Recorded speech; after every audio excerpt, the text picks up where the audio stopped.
मेरा नाम राघव है और यह घटना मेरे साथ 2021 में सूरत में हुई थी।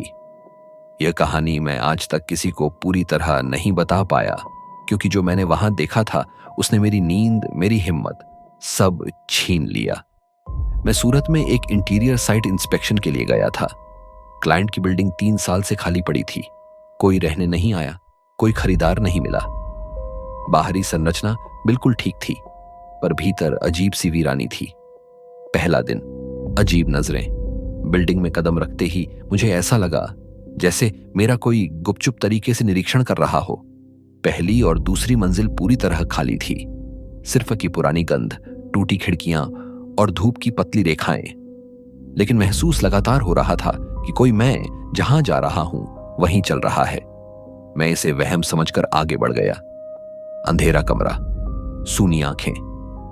तीसरी मंजिल पर एक कमरे में कदम रखते ही तापमान अचानक गिर गया। कमरा खाली था, लेकिन एक कोने की दीवार पूरी तरह काली थी, जैसे धुएं से जली हो। मैंने टॉर्च मारकर देखा। कमरे की काली दीवार पर 2 गहरे गोल निशान बने थे।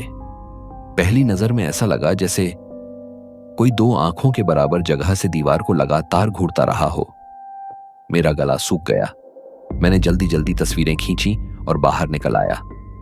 दूसरा दिन, पीछे चलने वाला अगले दिन साइट पर लौटते वक्त चौकीदार बोला, साहब ऊपर मत जाइएगा, लोग कहते हैं किसी की परछाई खिड़की पर झांकती है। मुझे लगा वह बढ़ा चढ़ाकर बोल रहा है, पर जैसे ही मैं बिल्डिंग में दाखिल हुआ, फिर वही एहसास, पीछे कोई मेरे कदमों की नकल कर रहा है। जब मैं रुकता, आवाज भी रुक जाती। मैं तेज चला, पीछे कदम भी तेज चले, लेकिन जब मुड़कर देखता, पीछे सिर्फ खाली कॉरिडोर। तीसरी मंजिल, सच। मैंने हिम्मत करके फिर वही काला कमरा खोला। इस बार कमरे की दीवार पर आंखों जैसे 2 गोल निशान थोड़ा नीचे खिसके हुए थे, जैसे कोई धीरे धीरे जमीन की ओर झुक गया हो। और ठीक तब मेरे पीछे के कॉरिडोर में धीरे धीरे खरोंचने की आवाज होने लगी। कर कर कर, जैसे कोई दीवार पर लंबी नाखूनें घिस रहा हो। मैंने टॉर्च उठाकर पीछे फेंकी, कुछ नहीं। लेकिन कमरा अचानक और ठंडा हो गया। मैं पीछे हटने लगा, तभी मेरी टॉर्च की रोशनी दरवाजे के छोर पर किसी पर पड़ी। मैंने उसे देखा। एक लंबा, बहुत दुबला कद, सिर थोड़ा झुका हुआ, चेहरा बिल्कुल बिना नक्श का, जैसे पिघली हुई मोम की सतह। और सबसे डरावनी बात, उसके छाती के बीच एक काला गोल छेद था, मानो अंदर कुछ नहीं, सिर्फ खालीपन। उसने अपना सिर धीरे धीरे ऊपर उठाया और मैं समझ गया वो मुझे ही देख रहा था।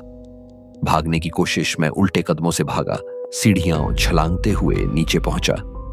दरवाजे के बाहर हवा इतनी ठंडी थी कि सांस जम जाए। जब मैंने एक बार पीछे देखा, वो आकृति तीसरी मंजिल की खिड़की पर खड़ी थी, नीचे की ओर झुककर मुझे देखती हुई। उसकी आंखें तो थी नहीं, पर फिर भी ऐसा लगता था जैसे उसकी नजरें मेरी हड्डियों में धंस रही हों। आखिरी रात मैंने उस दिन के बाद वहां काम छोड़ दिया, पर कहानी यहीं नहीं खत्म होती। घटना के 3 दिन बाद मैं अपने घर की खिड़की से बाहर देख रहा था और बिल्कुल दूर सामने वाली अपार्टमेंट की छत पर मुझे वही लंबा, काला, बिना चेहरे वाला साया खड़ा दिखा, छाती में उसी काले छेद के साथ, धीरे धीरे मेरी ओर देखते हुए। तब मुझे समझ आया, मैं बिल्डिंग से निकल तो आया, लेकिन वो चीज मेरे साथ आ चुकी थी।